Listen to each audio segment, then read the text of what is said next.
जितने आस्था चैनल पर कथा सुन रहे हो, जितने फेसबुक और यूट्यूब पर सुन रहे हो, बहुत सावधानी से सुनना। तो जिनकी यहाँ संपदा की कमी होती है, वैभव की कमी होती है, लक्ष्मी की कमी होती है, प्रतिष्ठा की कमी होती है, धन की कमी होती है, उसके लिए शिव महापुराण तो यहां तक कहती है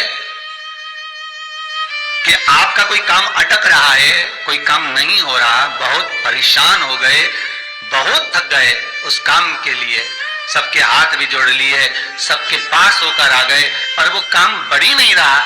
निवेदन है आपसे, कोई कार्य अटक रहा है, तकलीफ आ रही है, दुख है, लक्ष्मी नहीं आ रही, परेशान हो, हमारे यहाँ इसको शुक्ल एकादशी भी कहते हैं। 108 बेलपत्र की, जो बेलपत्र होते हैं उसकी, इसको छेद तो करते नहीं है सुई से, बेलपत्र की डंडी को बांधते जाओ 108 बेलपत्र की माला बना लो, और माला बनाकर भगवान शंकर के गले में, शंकर के शिवलिंग को जो चढ़ा देता है, उसकी मनोकामना भगवान शंकर पूरी कर देते हैं। अट्ठा एकादशी 108 बेलपत्र की माला बनाकर शंकर भगवान को समर्पित करी जाती है। माता लक्ष्मी ने भगवान विष्णु को पाने के लिए तुलसी की माला बनाकर समर्पित करी थी, जैसे सती ने शिव को पाने, कामना को पूर्ण करने। और कहते हैं ये सती माता ने यही एकादशी के दिन से जो व्रत साधना करना प्रारंभ करी थी, वो सुख देने वाली थी। जिसके यहाँ लक्ष्मी नहीं दिखती हो, पैसा घर में नहीं आता हो, बहुत चिंता लगी रहती हो, लक्ष्मी से जुड़ी हुई, व्यापार से जुड़ी हुई, पैसा आ ही नहीं लिया, बहुत मेहनत कर रहे हो, सोमवार की सोमवार 5 सोमवार घी के दिए में काली तिल डालकर, तुम रोका जी का नाम लेकर दिया लगाकर, जिस काम को तुमने दुनिया के आगे कहकर देख लिया, कर देख लिया, नहीं हुआ, उस कार्य को एक बार दिया लगाकर निवेदन कर फिर जाकर देखना, काम आगे बढ़कर ही रहेगा, छूटेगा नहीं। 5 सोमवार करके देखो, छठे सोमवार पे करने की जरूरत नहीं पड़ेगी, व्यापार अपने आप बढ़ना चालू हो जाएगा। कर्जे से मुक्ति पाने के लिए, व्यापार की वृद्धि के लिए केवल एक काम, कार्तिक के महीने में जो दीपदान होता है, माताएं सवेरे घाट पर स्नान करने जाती हैं तो वहां दिया लगाती हैं, शाम को तुलसी का क्यारा, दरवाजा सब दूर दीपदान होता है। केवल कार्तिक के महीने में, पूरे महीने जो दीपदान होता है वो शाम के समय पर, सुबह के समय पर, आप जब सुंदर कार्तिक स्नान कर रही हो तब, या शाम के समय पर दीपदान करती हो। पर पूरे कार्तिक के महीने में केवल एक दिन ऐसा होता है जिस समय शाम को दीपदान नहीं होता, बल्कि मध्य रात्रि में दीप का दान होता। कौन सा दिन है वो? पूरे कार्तिक के महीने में केवल एक दिन ऐसा होता है जिस दिन मध्य रात्रि में दीपदान होता है, ना सुबह ना शाम। हाँ, सुबह शाम आप तुलसी जी को लगा रहे हो अपनी जगह पर तुम अगर कार्तिक के महत्तम का स्मरण कर रहे हो, कार्तिक का स्नान कर रही हो, कार्तिक नहा रहे हो, या कार्तिक का व्रत कर रहे हो, या पचवीगन का व्रत कर रहे हो, या भीष्म पंचक का व्रत कर रहे हो,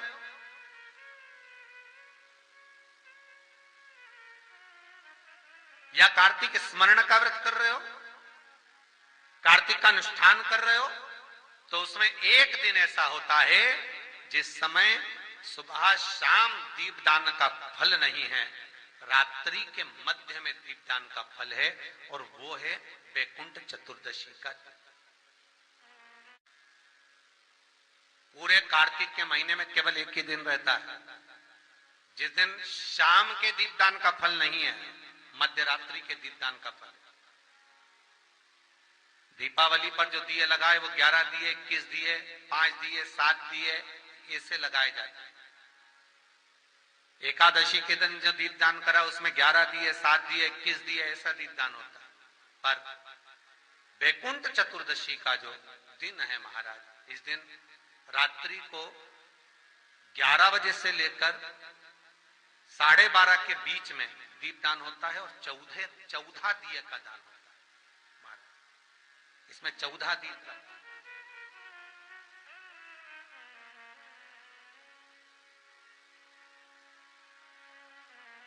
14 दीपों का दान है। निवेदन है आप सबसे कि प्रयास करना कि घर के बाहर आप एक दीप जहां पर आपका जलाशय है, पानी का स्थान है, वहां रख दें और एक दीप तुलसी के क्यारे के पास रखें। बाकी के दीप आप घर के बाहर लगा दें। 14 दीप।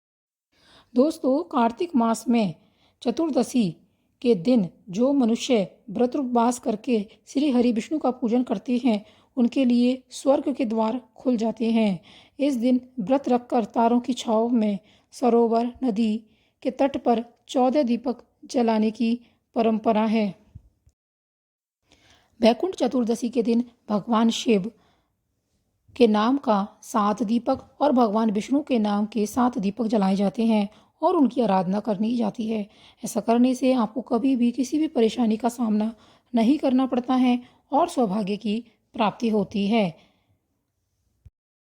अगर आप किसी कारण कार्तिक के पूरे महीने विधि पूर्वक नियमों का पालन नहीं कर पाए हैं और सही विधि से स्नान भी नहीं कर पाए हैं तो पूरे कार्तिक महीने का फल प्राप्त हो जाए, ऐसा अगर आप चाहते हैं तो कार्तिक के अंतिम 3 दिन ये सारे धार्मिक कार्य करने से आपको पूरे महीने का फल प्राप्त हो जाएगा। कार्तिक मास की शुक्ल पक्ष की त्रयोदशी तिथि, चतुर्दशी तिथि और पूर्णिमा तिथि। कार्तिक मास की शुक्ल पक्ष की त्रयोदशी तिथि 25 नवंबर 2023 दिन शनिवार को है। कार्तिक मास की शुक्ल पक्ष की चतुर्दशी तिथि 26 नवंबर 2023 दिन रविवार को है और कार्तिक मास की शुक्ल पक्ष की पूर्णिमा तिथि 27 नवंबर 2023 दिन सोमवार। आपको इन तीनों दिनों में ये 3 विधियां हैं, ये 3 तिथियां हैं कार्तिक मास की सबसे ज़्यादा महत्वपूर्ण मानी गई हैं। जो लोग इस दिन नियम पूर्वक उठकर स्नान दान करते हैं उनके ऊपर शीघ्र भगवान विष्णु और माँ लक्ष्मी की कृपा प्राप्त होती है। उनके घर सुख समृद्धि का वास होता है, जीवन में हर प्रकार के सुख मिलते हैं, समाज में मान सम्मान प्राप्त होता है। तीनों तिथियों में विधि पूर्वक ब्रह्म मुहूर्त में उठकर तीर्थ स्नान करें या किसी पवित्र नदी या घाट पर अगर नहीं जा सकते तो घर में ही गंगा जल नहाने के पानी में डालकर स्नान करें।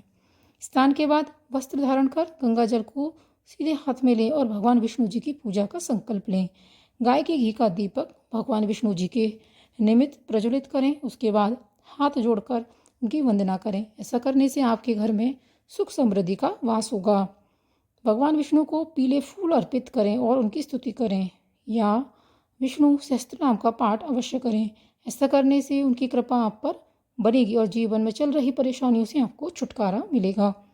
इन 3 दिनों में कार्तिक पूर्णिमा के दिन कोशिश करें कि तीर्थ स्नान अवश्य करें और ब्राह्मणों को दान दें। इसी के साथ ही इस दिन व्रत भी रखें जिससे आपकी सभी मनोकामनाएं पूर्ण होंगी और दान दिया आपने जो है उसका पुण्य फल आपको जरूर मिलेगा। पूर्णिमा का दिन माँ लक्ष्मी का भी होता है। इस दिन भगवान विष्णु के साथ माँ लक्ष्मी की पूजा अवश्य करें। शाम के समय तुलसी के पास गाय के घी का दीपक अवश्य प्रज्वलित कर तुलसी चालीसा का पाठ करें।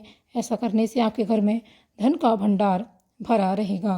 दोस्तों, इन उपायों को अगर आप त्रयोदशी से लेकर त्रयोदशी, चतुर्दशी और पूर्णिमा पे करते हैं तो आपको पूरे कार्तिक मास का फल प्राप्त हो जाएगा।